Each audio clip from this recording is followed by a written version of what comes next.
terima kasih. Selamat malam. Hari ini saya membawakan materi tentang sikap. Anda sudah memutuskan hadir di sini, tentunya ini adalah kategori orang yang mau sebagai network builder, bukan penjual aja, tapi Anda menjadi seorang pembangun jaringan. Di sini saya katakan bahwa kalau Anda sudah memutuskan untuk memiliki bisnis yang besar, tentunya dengan teknik dan sikap yang benar ya. Ada 3 poin kalau Anda ingin memiliki usaha yang besar. Sikap, knowledge atau pengetahuan, kemudian effort atau usaha. Orang membangun usaha ini kepingin sekali memiliki usaha yang tumbuh besar. Cuma permasalahannya, sikapnya udah bagus, selalu datang ke pertemuan, meeting kecil dia selalu ikut. Pengetahuannya banyak sekali, cuma masalahnya dia nggak pernah kerja, nggak ada effortnya. Bisa nggak punya bisnis yang besar? Nggak bisa, nggak pernah presentasi, nggak mungkin. Ada orang yang presentasi terus, semangat sekali dia bekerja, effortnya keras sekali.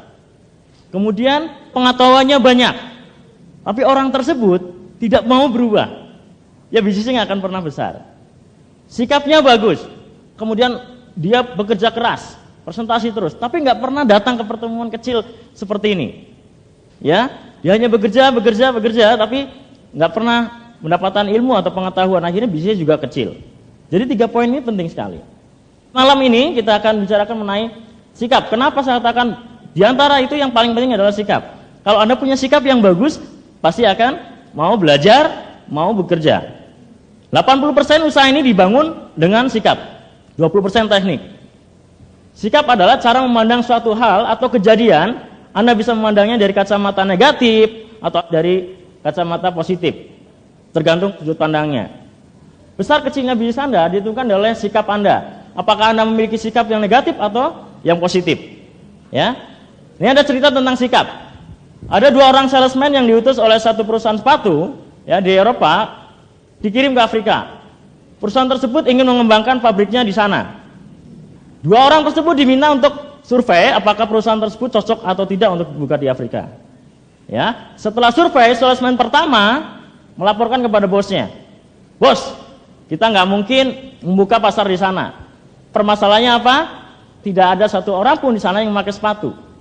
Jadi kita nggak bisa jualan di sana. Di sana nggak ada kultur atau kebudayaan pakai sepatu. Jadi nggak mungkin dijual sepatu di sana. Kalau kita buka pabrik di sana, kayaknya kita akan bangkrut, sia-sia, percuma." Berikutnya ada sikap salesman yang kedua yang mengatakan bahwa, "Bos, luar biasa sekali, ya. Tidak ada satu orang pun yang memakai sepatu di sana. Wah, ini potensial banget. Kalau kita membangun pabrik di sana dan mendidik orang untuk mengetahui pentingnya menggunakan sepatu, kayaknya kita mendapatkan pasar yang kosong." Ya, ketika Anda mau mulai usaha ini juga, ini sudut pandang Anda melihat bahwa usaha ini, wah, Keling ini masih muda di Indonesia. Nah, untuk memiliki bisnis yang besar memerlukan 6 sikap. Di mana di sini, bagaimana sikap Anda terhadap Keling atau dengan bisnis ini? Ini yang terpenting. Apakah Anda melihat bisnis ini sebagai bisnis kecil-kecilan atau bisnis besar? Banyak orang tertarik membangun usaha ini hanya sekedar coba-coba, siapa tahu sukses. Itu rentan sekali. Kemudian ada orang yang mengatakan bahwa ini bisnis kedua setelah pekerjaan pokok saya. Nomor 1 adalah Tuhan, keluarga, dan pekerjaan saya. Tapi bisnis ini nomor 2. Nonton televisi nomor 5. Nah, kalau udah menempatkan seperti itu, bagus sekali. Tapi kalau Anda mau membangun usaha ini tapi nonton televisi masih nomor 2, Anda susah sekali untuk berhasil di usaha ini. Kenapa? Ya mungkin Anda akan susah sekali untuk mempunyai sikap bahwa bisnis ini besar. Itu nanti akan menentukan besar kecilnya bisnis Anda. Dulu berpikir, wah, pegawai bank kok jualan klorofil. Anda akan merasa kecil. Sekarang apa yang Anda jual sebenarnya? Yang Anda jual adalah kesempatan. Kesempatan untuk hidup lebih sejahtera lagi, lebih makmur lagi, lebih sehat. Contoh katakanlah kalau Anda jual produk. Katakan seperti ini, Budi, kayaknya kita udah 5 tahun kita nggak ketemu ya. Wah, kamu gemuk sekali. Saya ada obat untuk mengurus badan loh. 2 hari kamu akan turun berat badan. Biasanya kalau kita ketemu teman lama, "Halo Bud, apa kabar? Wah, luar biasa. Kamu kerja di mana sekarang?" "Oh, saya kerja di PU." "Wah, kita lama ya nggak ketemu. Gimana? Kamu udah menikah?" "Oh, saya udah menikah, punya anak 2." "Wah, enak dong ya, selamat," gitu ya. Misalnya kan seperti itu ya. Wah, enak sekali. Nah, sekarang kerja di mana? "Oh, di PU." Selain itu, saya lagi cari-cari usaha ini. Anak saya udah masuk SMP, biayanya cukup besar. Oh, kebetulan ada rekan saya sedang mencari partner usaha untuk membangun usaha ini. Kayaknya Anda cocok dengan beliau. Nanti suatu hari kita akan tentukan waktunya untuk ketemu. Beda nggak dengan yang pertama? Beda. Ya, sikap Anda terhadap Keling. Dulu bisnis network marketing adalah penghasilan tambahan saja. Tapi sekarang udah menjadi profesi. Ya, bahkan di Amerika 20% orang terkaya di Amerika adalah orang dari bisnis jaringan. Dikatakan situ orang-orang terkaya di dunia mencari dan bangun jaringan. Sedangkan orang-orang biasa mencari pekerjaan. Kata-kata jaringan disukai oleh orang-orang kaya. Jadi jangan alergi dengan kata jaringan. Ya, Anda nggak salah, Anda tepat sekali berada di industri ini. Dan satu hal yang nggak akan pernah mati, bisnis inelastic demand, artinya walaupun harganya dinaikin, orang tetap butuh. Yaitu bisnis apa? Kesehatan. Sampai akhir hayat orang akan tetap butuh sehat. Betul? Nah sekarang ada cerita mengenai 3 orang tukang batu. Ini mengenai sikap. 3 orang tersebut sama-sama menata batu bata. Tukang batu pertama ditanya, Pak, Anda sedang apa? Oh, saya sedang menumpuk batu. Tukang batu kedua ditanya, Anda sedang apa? Oh, saya sedang membangun dinding. Nah, tukang batu ketiga ditanya, dia menjawab, oh, saya sedang membangun sebuah istana yang besar sekali, atau saya sedang membangun mall. Sekarang, dari 3 tukang batu ini, Anda bisa bayangkan siapa yang tukang batu yang paling serius bekerja. Yang ketiga tentunya. Sama Anda bangun usaha ini, kalau Anda bangun di sini sekedar coba-coba, siapa tahu ada untung, siapa tahu berhasil, berbeda dengan menetapkan bisnis ini bisa memungkinkan untuk memiliki masa depan melalui usaha ini. Nah, kalau Anda mengatakan begitu, Anda bangun usaha ini, kehidupan Anda akan berubah. Karena rumusnya sukses adalah alat, berusaha, cita-cita, dan doa. Cita-cita Anda tinggi sekali, tapi sekarang alatnya mungkin nggak? Dulu saya pikir, nggak mungkin mewujudkan cita-cita saya. Kebebasan waktu misalnya seperti itu. Alat. Nah, di depan Anda sekarang ada alat, yaitu usaha ini, Keling. Anda tinggal mau berusaha nggak? Nah, berusaha kalau Anda nggak punya cita-cita, Anda pasti menyerah. Nah, cita-cita dan doa. Sukses. Alat, berusaha, cita-cita, dan doa. ABCD. Berikutnya sikap Anda terhadap cash system, support sistemnya. Banyak orang yang bangun usaha ini ingin pakai cara-cara sendiri, kelihatan hebat. Oh, saya punya cara sendiri. Dan beruntung sekali kita berada di perusahaan Keling ini ada punya support system yang terus terang, banyak di usaha lain dalam satu perusahaan setiap grup memiliki support system sendiri. Tapi di sini cara menjalankan usaha ini sama, yaitu support sistemnya yang menyediakan, pertama adalah menyediakan sistem pendidikan, yang kedua cash system memberikan track untuk berlari. Ya, Anda nggak perlu cari cara sendiri. Ya, dukungan dari seluruh dunia. Cash system ada di 25 negara, ada di 26 provinsi di Indonesia. Dan saya katakan Anda nggak perlu berbakat bisnis, kalau Anda mau belajar, cash system adalah seperti bisnis schoolnya. Nah, bagaimana sikap Anda terhadap upline atau sponsor Anda? Anda ngelihat sponsor Anda itu sebagai orang yang sekedar mensponsori atau sebagai konsultan, sebagai orang yang akan mengubah hidup Anda? Jalur hidup bisnis kita adalah upline Anda. Upline aktif Anda tentunya ya. Upline aktif Anda itu orang yang akan membimbing kita, guru kita, konsultan kita. Setiap juara, seperti katakanlah Beckham, dia mempunyai Sir Alex Ferguson sebagai pelatihnya. Bisa nggak dia hebat sekali tanpa Sir Alex Ferguson? Susah. Steve Evans, dia seorang juara Tour de France, ya, 2 kali juara Tour de France, pembalap sepeda ini. Mr. Greg itu adalah pelatihnya, dia belum pernah juara seumur umur. Dan uniknya di usaha ini, pelatih Anda itu udah jadi diamond duluan, udah jadi emerald duluan, membuktikan. Karena itu cara yang udah benar, kebukti. Anda kepingin penghasilan 20 juta, upline Anda udah penghasilan 20 juta, sehingga dia tahu cara mengajarkan kepada Anda, menunjukkan kepada Anda bisa penghasilan 20 juta. Itu sikap Anda terhadap upline Anda. Walaupun mungkin lebih muda dari Anda, ya, kita mesti belajar dari mereka. Bagaimana sikap Anda terhadap cita-cita Anda atau kerja keras Anda? Banyak orang menganggap bahwa bisnis seperti ini itu nggak perlu kerja keras. Ya, sponsor 3 orang tiba-tiba jadi emerald. Nggak bisa, mesti bekerja. Beberapa waktu lalu saya ditanya oleh seorang paramedis di Manado, dia mengatakan, Pak Henry berhasil karena rajin sih. Ya, saya katakan, ya memang butuh usaha dan investasi waktu. Tapi ngomong-ngomong rajin, ibu tadi bangun jam berapa? Saya tanya seperti itu. Jam 6. Terus berangkat ke kantor jam berapa? Saya berangkat ke kantor jam 8. Ngomong-ngomong, ibu udah berapa lama bekerja di sini? 14 tahun mungkin? 15 tahun? Saya udah 21 tahun bekerja di sini. Ngomong-ngomong rajin ibu, tadi saya habis subuhan saya tidur lagi. Jam 11 saya baru bangun. Ngomong-ngomong rajin mana? Saya katakan, ibu 21 tahun bekerja ikut orang, mesti betah. Ya, loyal. Kalau loyal itu sebenarnya, wah loyal sekali. Itu sebenarnya saya nggak bangga. Terus terang saya nggak betah, 4 tahun setengah saja saya pengen punya usaha sendiri. Ya, jadi saya katakan ini masalah seperti itu. Nah, kemudian sikap Anda terhadap cita-cita dan kerja keras, cita-cita Anda akan terwujud ketika Anda percaya bahwa itu bisa terwujud. Kemudian sikap Anda terhadap diri Anda sendiri. Saya tahu Keling bagus, marketing plan-nya bagus, produknya luar biasa nggak rata-rata. Saya tahu upline saya akan bantu saya. Saya tahu cash system bagus. Apa saya bisa ya? Pernah bertanya gitu? Kalau Anda mengatakan apa saya bisa ya, itu wajar. Wajar sekali. Yang kedua, kalau Anda nggak percaya dengan saya, wajar karena Anda baru kenal saya. Tapi yang ketiga, yang nggak wajar, kalau sponsor Anda udah percaya bahwa Anda bisa, tapi masih Anda nggak percaya apa saya bisa ya. Kenapa Anda disponsori? Kenapa nggak orang lain? Karena percaya bahwa Anda pasti bisa. Masih Anda nggak percaya gitu. Nah selama ini masih kita pakai topeng Bapak Ibu. Hanya ngakui orang lain bisa.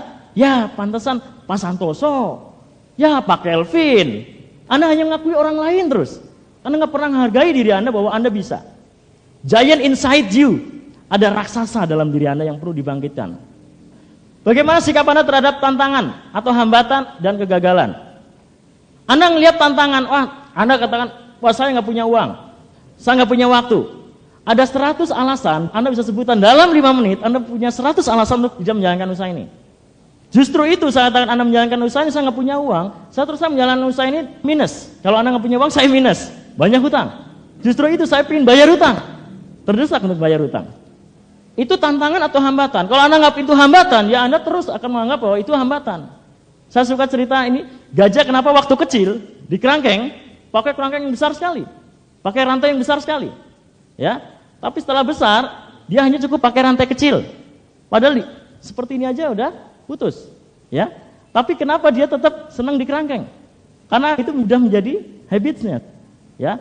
Nah, sikap Anda terhadap kegagalan. Mungkin beberapa dari antara Bapak Ibu pernah di perusahaan network marketing sebelumnya.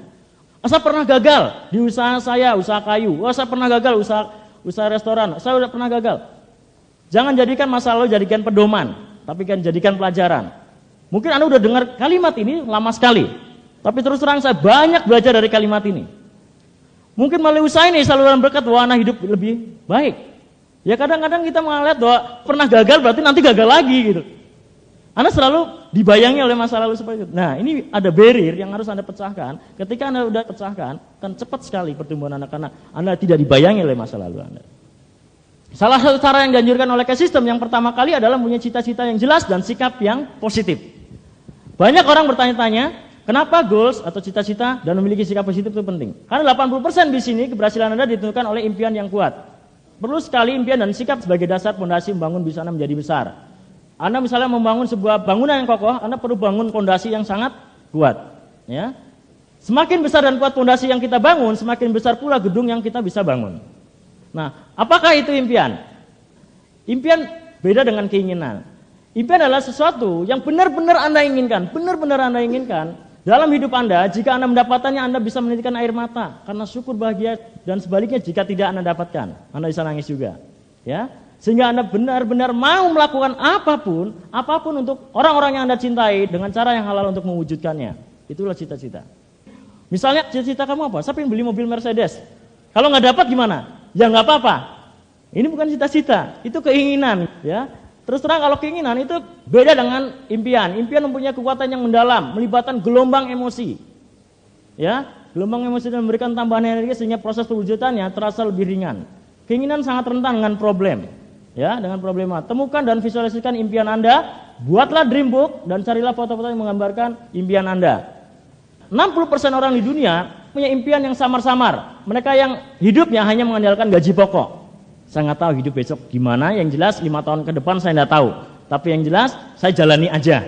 Ini 60% rata-rata orang seperti itu. Nggak tahu deh 5 tahun yang ke depan. Nah 17% manusia tidak punya impian sama sekali. Hidupnya hanya mengandalkan belas kasihan orang lain. Pengemis misalnya seperti itu. 10% manusia punya impian yang hanya dalam pikiran mereka saja. Hidupnya memang makmur, 3 kali gaji pokok. Dia kaya. Dia hanya aman secara finansial, tapi belum bebas secara finansial. 3% manusia yang punya impian yang jelas, terperinci dan divisualisasikan. Hidupnya sangat-sangat sukses. Nah sekarang apa impian dan prioritas utama Anda? Mungkin Anda ingin bayar hutang. Menjalankan usaha ini awalnya adalah untuk bayar hutang. Ya. Kemudian membeli mobil baru misalnya. Saya nggak tahu selama ini Anda mungkin pakai motor. Ini upline kami Pak Sumaryanto suatu hari diangkai dia kehujanan bawa produk. Dia memutuskan di situ, saya harus beli mobil dan keluarga saya harus berubah.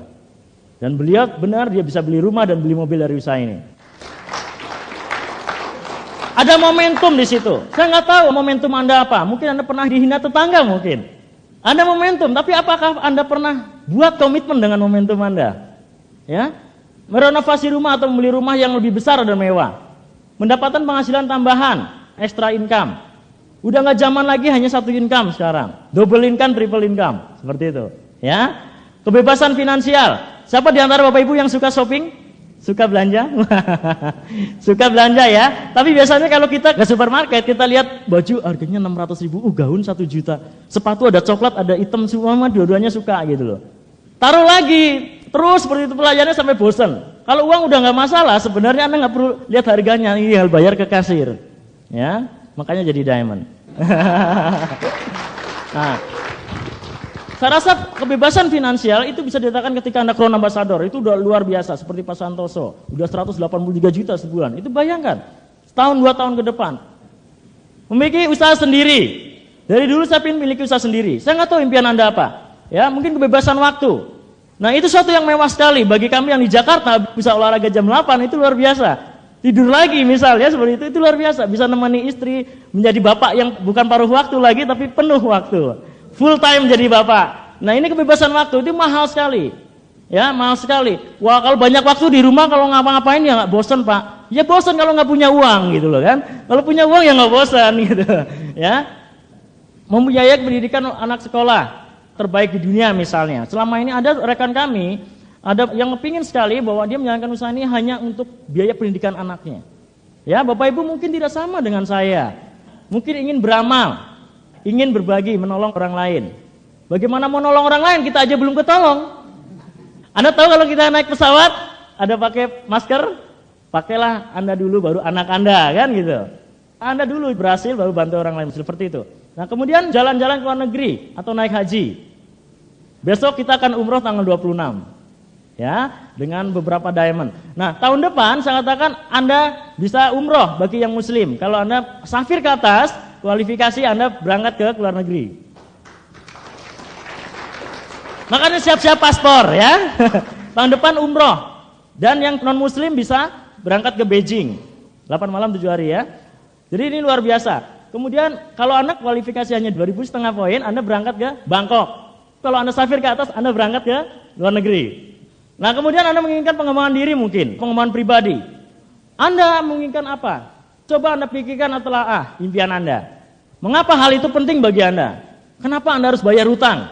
Saya tanya pada diri saya sendiri, kenapa saya bayar hutang? Karena kalau saya nggak bayar hutang, saya akan ditagih terus oleh debt collector, kan gitu. Seperti itu. Jika hal tersebut tidak terwujud, apa yang terjadi dengan Anda? Hidup saya nggak akan tenang. Ya. Jadi jangan kalau pengen mobil BMW, kalau nggak dapat apa? Ya nggak apa-apa, ya lain persoalannya. Nah, kapan hal tersebut akan terwujud? Nah, Anda tetapkan tanggalnya. Tetapkan tanggalnya. Ya, saya pengen bebas hutang, tapi kapan? 10 tahun? Ya. Kemudian apa yang Anda lakukan untuk mewujudkannya? Apa upaya Anda? Lakukan action plan-nya, buat action plan-nya. Konsultasikan kepada upline Anda. Upline, saya kepingin sekali menjadi emerald sepatnya. Alasan kenapa kita perlu punya cita-cita? Kenapa sih kita perlu cita-cita? Dari tadi ngomongin cita-cita, apa sih? Alasan yang pertama adalah Anda memiliki usaha sendiri. Usaha ini tidak ada bos. Kabar baiknya, karena ini usaha milik sendiri. Kabar buruknya, karena ini juga usaha milik Anda sendiri. Artinya Anda nggak ada yang perintah, nggak harus ke sana, harus kemari. Ya. Nah, di sini Anda harus membuat progres sendiri. Upline Anda dan sponsor Anda adalah orang yang akan membantu pertumbuhan bisnis Anda. Pengusaha-pengusaha di luar sana pun yang tidak punya bos pasti punya impian yang kuat dan sikap yang positif. Belum pernah saya melihat orang yang sangat sukses dalam suatu bisnis, dia tidak punya sikap yang bagus.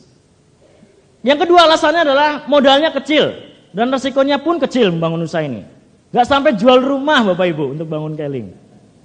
Jika Anda join Keling dengan modal dan resikonya juga besar, otomatis Anda akan serius sekali. Masalahnya join Keling hanya 100.000. Ya. Komitmen Anda nggak sampai jual rumah, sehingga dengan mudah negatif di luar sana itu mengaruhi untuk Anda berhenti atau quit dari bisnis ini. Nah, jika Anda memiliki cita-cita yang kuat dan sikap yang positif, Anda akan memiliki pertumbuhan bisnis yang besar. Kemudian yang ketiga, alasannya yang ketiga adalah segala pencapaian yang besar di dunia ini selalu dimulai dari sebuah impian. Ya, Thomas Alva Edison menemukan lampu pijar, melakukan percobaannya lebih dari 2000 kali. Tapi dia tidak menyerah sehingga kita dapat menikmatinya sekarang lampu pijar seperti ini. Produk seperti Sony, Coca-Cola, Honda, Hyundai, Marks and Spencer, McDonald, Toyota, Microsoft sudah akrab dengan kehidupan kita. Beberapa di antaranya bahkan seakan telah menyatu dengan detak jantung kegiatan kita sehari-hari ya. Timbul pertanyaan, bagaimana usaha yang kini telah meraksasa itu dulunya dirintis? Pernah nggak terpikir seperti itu? Kok bisa Toyota hampir 10 mobil di jalan, itu 10:1 Toyota. Betul? Nah, Anda pernah berpikir seperti itu? Boleh dikatakan dari nol besar. Secere Honda, Chun Yun dari Hyundai, Michael Mark dari Marks and Spencer, awalnya betul-betul miskin. Ya, betul-betul miskin. Honda semula hanya seorang pencuru yang bertugas menimang bayi sebelum dia mengenal otomotif ya. Dia hanya seorang kacung. Chung Yun pernah menjadi petani, kuli bangunan, kuli pelabuhan. Michael Marks yang buta huruf memulai usahanya menggendong dagangan keluar masuk kampung. Bayangkan, ya Ray Kroc, orang yang membesarkan McDonald. Awalnya hanya seorang salesman biasa. C.C. Kato, seorang pendiri perusahaan mobil Toyota pun tak berbeda. Kiyo Morita dan Bill Gates yang memiliki orang tua kaya. Begitupun Sony dan Microsoft itu murni hasil jerih payah mereka sendiri, bukan warisan. Dia melakukan apa yang orang rata-rata nggak lakukan, sehingga dia menikmati apa yang orang rata-rata nggak nikmati. Ya, jadi jika Anda ingin memiliki bisnis yang besar, jangan takut memiliki impian yang besar. Kita kadang takut memiliki impian yang besar, karena kita melihat keadaan hari ini. Jangan melihat Anda hari ini atau masa lalu, tapi kemana Anda akan tiba. Kalau Anda sponsori kami, yang para diamond dulunya, itu nggak layak untuk disponsori. Nggak ada tanda-tanda di kepalanya ada diamond gitu, nggak mungkin. Ya, nah bagaimana cara melindungi impian Anda? Nah sekarang cara melindunginya gimana? Anda memasukkan ke dalam beton yang tidak bisa dicuri. Banyak sekali yang impiannya akhirnya tercuri. Don't let anybody steal your dream. Jangan biarkan satu orang pun atau seseorang pun atau apapun bisa mencuri impian Anda. Jangan biarkan televisi mencuri impian Anda. Kadang-kadang kita mau pergi, acaranya bagus, ya. Nah, mungkin adalah teman dekat Anda bisa mencuri impian Anda, atau istri atau suami kita, orang tua kita. Maksud mereka baik. Mereka tidak ingin suatu saat Anda kecewa. Udah jangan mimpi terlalu tinggi deh. Nanti kamu kecewa seperti itu ya. Nah, karena Anda mengharapkan sesuatu yang menurut mereka terlalu muluk-muluk. Maksudnya mereka adalah memberitahu Anda, tetapi biasanya hal tersebut bisa mengaburkan impian Anda. Jadi Anda perlu lindungi impian Anda. Saya ada cerita seperti ini. Ada anjing, dia mengejar kelinci, Bapak Ibu. Di shooting. Kelinci ini dikejar oleh anjing. Wah, lari ke sana kemari, di-shoot. Kemudian kelinci tersebut di-delete, dihapus. Orang berpikir ini anjing gila kali ngejar apa itu ya. Orang-orang berpikir Henry ngapain tiap hari pulang malam ya, pulang kerja lagi gitu ya. Ini gila kali ya, seperti itu. Kemudian beberapa bulan kemudian tetangga saya heran. Ini kok jam 10 masih pakai celana pendek di rumah. Ya. Kemudian pulang malam. Apa yang dikerjakan? Apa yang dikejar? Teman saya sendiri yang nggak gabung di sini itu mengatakan ini apa yang Henry kejar dan Triana kejar. Mungkin Bapak Ibu seperti itu karena orang di luar sana tidak tahu kelinci tersebut gitu. Jadi mengira kita gila. Tapi memang kita gila kan?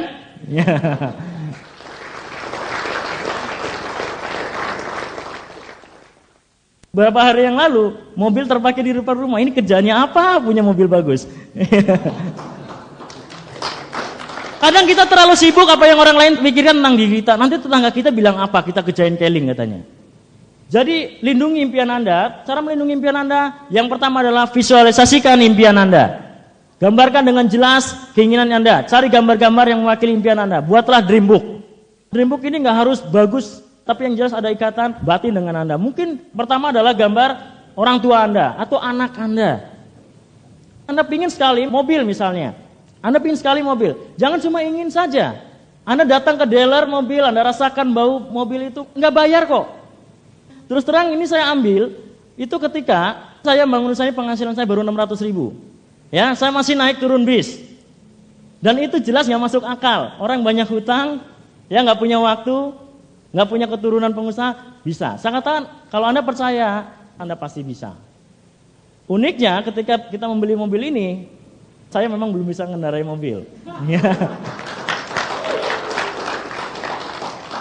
Ya. Dan menariknya usaha ini saya katakan bahwa kalau kebutuhan kita bukan mobil awalnya. Kebutuhan kita adalah bayar utang tadi. Kemudian pingin menikah. Mungkin beberapa di antara Mas, Mbak ada yang kepingin sekali menikah tapi belum ada biayanya. Mulai usaha ini Anda bisa wujudkan. Terus terang Anda pingin bulan madu kemana? Seperti itu. Anda cari gambarnya. Saya kepingin bulan madu di Grand Hyatt Bali. Saya tempelkan seperti itu. Itu bisa terwujud. Sesuatu yang terlihat bisa terwujud kalau Anda percaya. Ya, yang kedua, Anda miliki lingkungan yang mendukung impian Anda. Pilih lingkungan Anda. K-System menyediakan lingkungan yang berisi orang-orang yang positif, yang akan mendukung impian Anda. Masa depan Anda tergantung dengan siapa Anda berbicara, Anda bergaul 2-3 tahun ini. Jadi pilih lingkungan Anda. Datang ke pertemuan yang diadakan oleh K-System, oleh Keling. Itu ketemu orang-orang positif. Kalau di luaran sana, Anda katakan, saya kepingin sekali membeli mobil Jaguar. Paling nggak mungkin. Kamu aja masih naik sepeda atau naik motor, nggak mungkin mobil Jaguar. Kalau Anda tanyakan kepada orang di luar sana, tapi kalau Anda tanya kepada Pak Santoso, kamu pasti bisa. Ya. Tapi kalau Anda tanya ke teman Anda yang nggak di sini, pasti Anda cari penyakit. Nah, jadi hadir ke pertemuan seperti BOP. Wah, saya udah pengalaman, udah gitu-gitu aja datang ke BOP. Hadir setiap pertemuan. Justru Anda perlu hadir ketika Anda merasa nggak perlu datang pertemuan, Anda merasa lagi nggak semangat, datang ke pertemuan, Anda akan semangat lagi. Ketemu orang-orang yang semangat. Karena di luaran sana banyak sekali orang negatif. Yang ketiga, baca buku yang dianjurkan oleh K-System. Buku berpikir dalam jiwa besar misalnya, cara mencari kawan dari orang lain, skilled people. Mungkin bukunya murah, hanya jual klorofil aja bisa beli buku. Buku akan sangat membantu untuk memperkuat impian Anda untuk permohonan alam bawah sadar. Kita udah terlalu sering dapatin hal negatif. Bagaimana kita membuang kotoran yang ada di kepala kita dengan buku. Buku ini bagus sekali, di mana hal yang direkam di dalam bawah sadar Anda adalah hal-hal yang diulang-ulang, hal-hal yang emosional. Karena kita terbiasa hidup dalam lingkungan yang negatif, maka untuk pemegangan hal-hal yang positif memerlukan 10 kali lipat daripada hal-hal yang negatif. 10 kali lipat untuk hal yang positif. Kalau Anda baca koran misalnya, pemerkosaan, pembantu oleh majikan. Nah, di sini ada pembangunan masjid atau pembangunan gereja. Anda pasti baca mana dulu?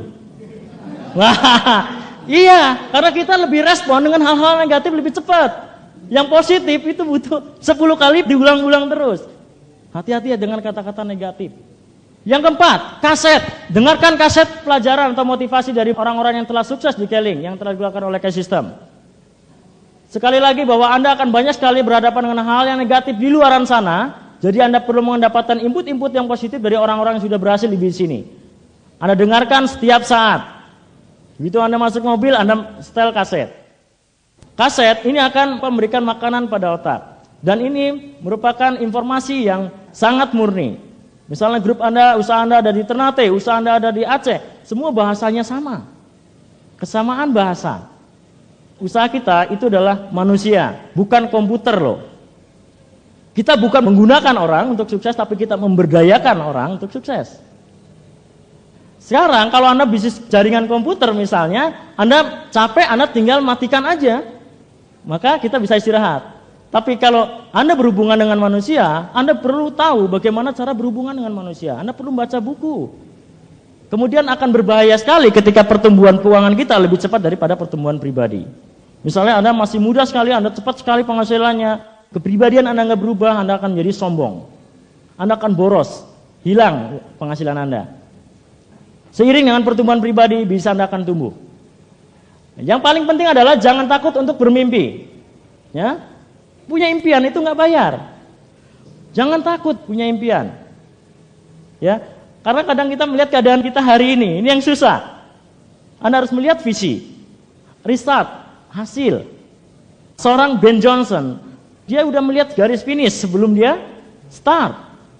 9 detik dia bisa capai. Karena apa? Karena dia memiliki tujuan yang jelas. Jadi miliki tujuan yang jelas, Anda nggak akan kabur. Asal Anda mau bekerja keras di sini, kita bergerak di dalam impian. Anda bukan sedang berhayal. Anda mungkin tidak mendapatkan semua yang Anda impikan, tetapi Anda tidak mendapatkan apapun kalau Anda nggak punya impian.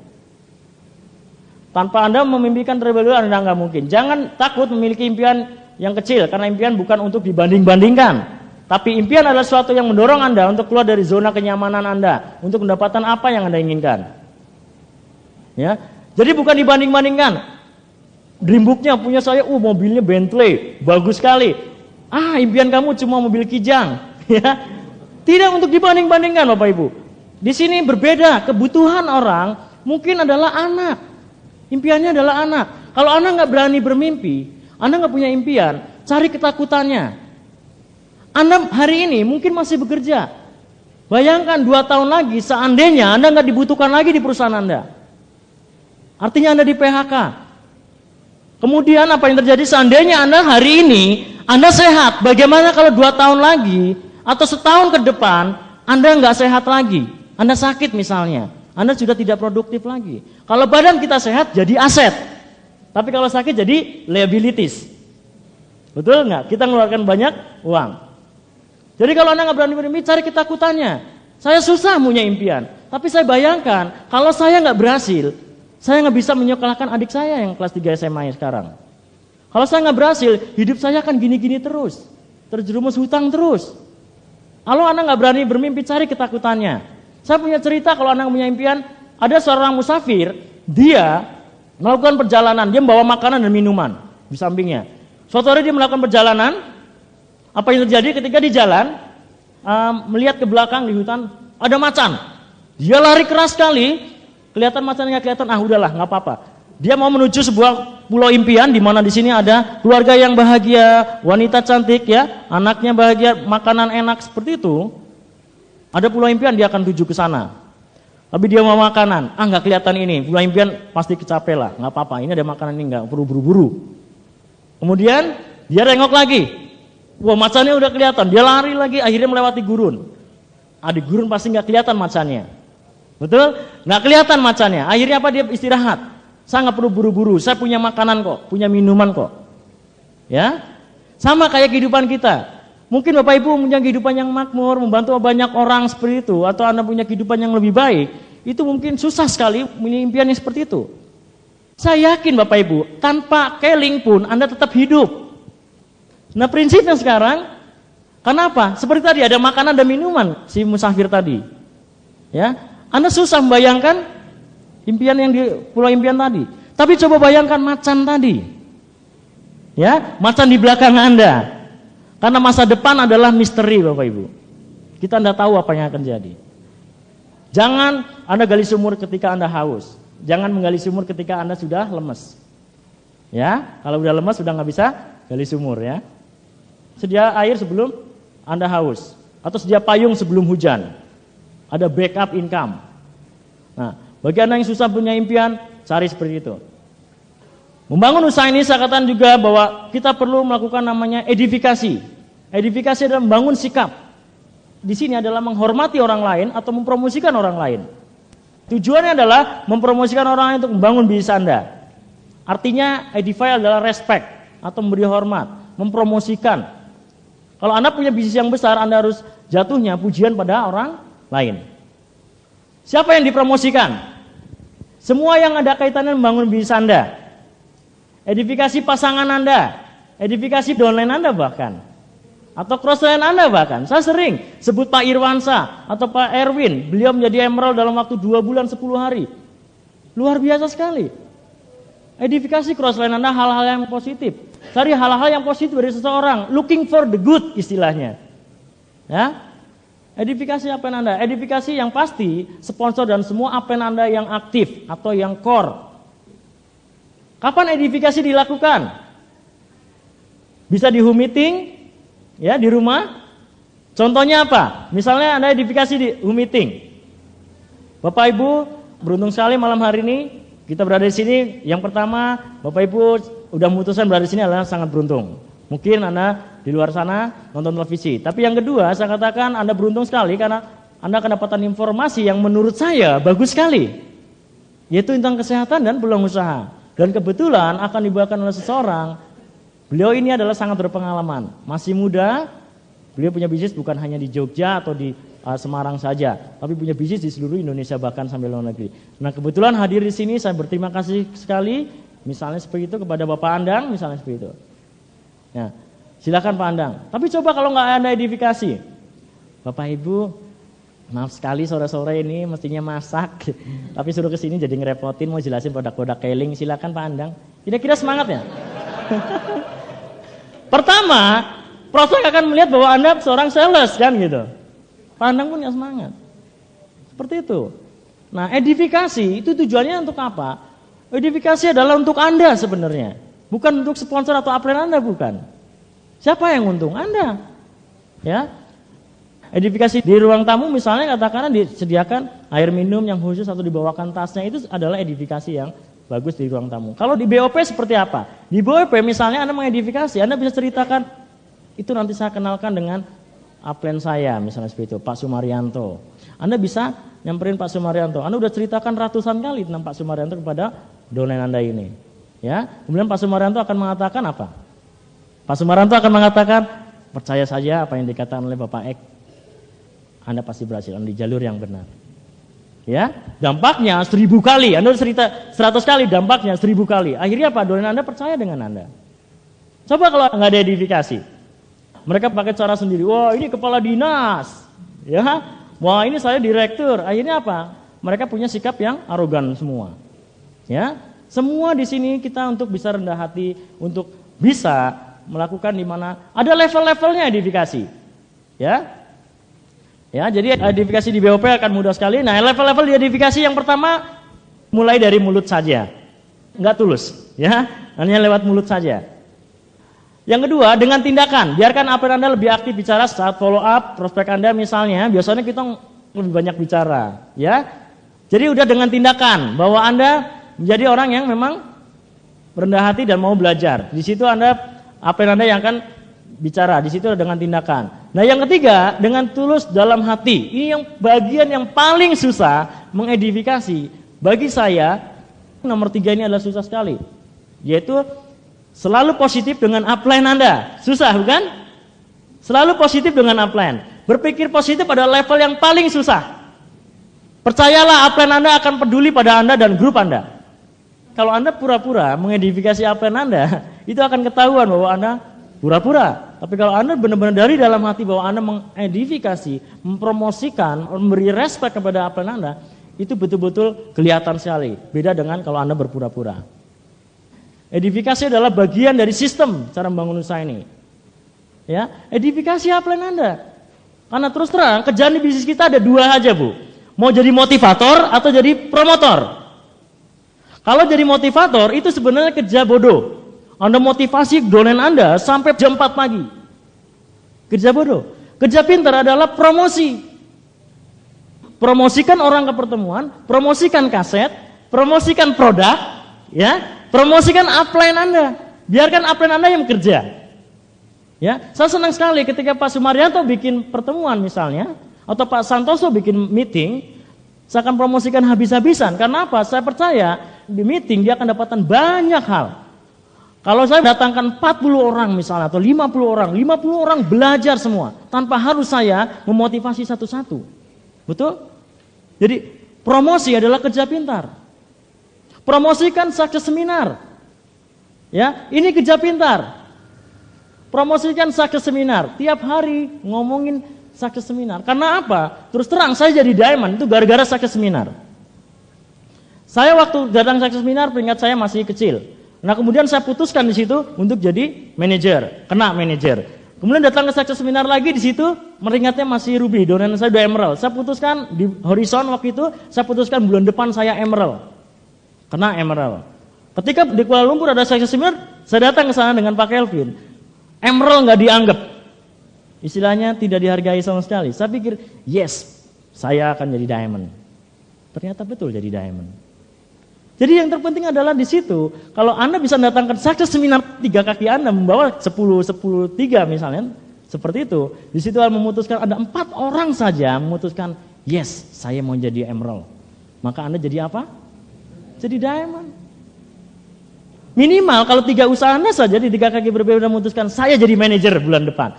2 bulan lagi saya akan jadi manajer. Anda apa? Emerald. Anda nggak perlu susah-susah memotivasi sampai pagi. Datangkan success seminar, belajar dari Crown Ambassador langsung, datang ke success seminar nanti.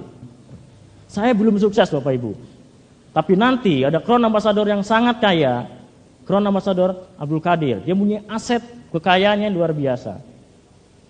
Anda harus belajar dari Crown Ambassador 1 ini. Pak Santoso, saya banyak belajar dari beliau.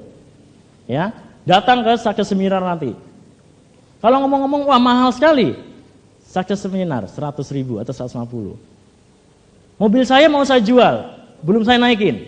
Saya jual 150, Anda punya uang nggak? 150. Betul? Anda pasti kalau yang berpikir pintar, pasti Anda akan ambil keputusan. Anda jual 200 juta, akan laku kayak kacang. Besok udah ada yang ambil kan, seperti itu. Karena Anda tahu hasilnya. Kalau Anda tahu hasilnya, datang ke saksi seminar, hidup Anda akan berubah. Anda akan datang karena Anda tahu hasil yang akan Anda dapat. Promosi adalah penting sekali dan edifikasi tadi. Kemudian teachable.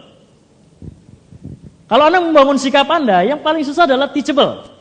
Membangun sikap untuk teachable. Sikap mau belajar. Kalau Anda ingin menjadi pemain golf profesional, Anda belajar dari seorang ahli golf. Seperti itu. Kalau Anda mau kuliahnya lulus, belajar dari seorang profesor atau doktor. Nggak bisa Anda belajar dari orang yang drop out. Ya, Anda harus belajar dari orang yang memang sudah berhasil. Teachable adalah bagian yang susah. Sampai hari ini saya masih belajar untuk rendah hati, belajar, mendengarkan dan belajar dari Pak Sumaryanto. Apa yang kita? Susah sekali untuk menjadi orang yang teachable. Kadang-kadang kita merasa saya lebih senior, saya lebih mengetahui. Mungkin Anda berpengalaman sekali di bisnis network marketing lain. Pernah mungkin, tapi di sini sangat teman-teman kita merasa hijau, kita akan tumbuh. Kalau kita merasa matang, kita akan busuk.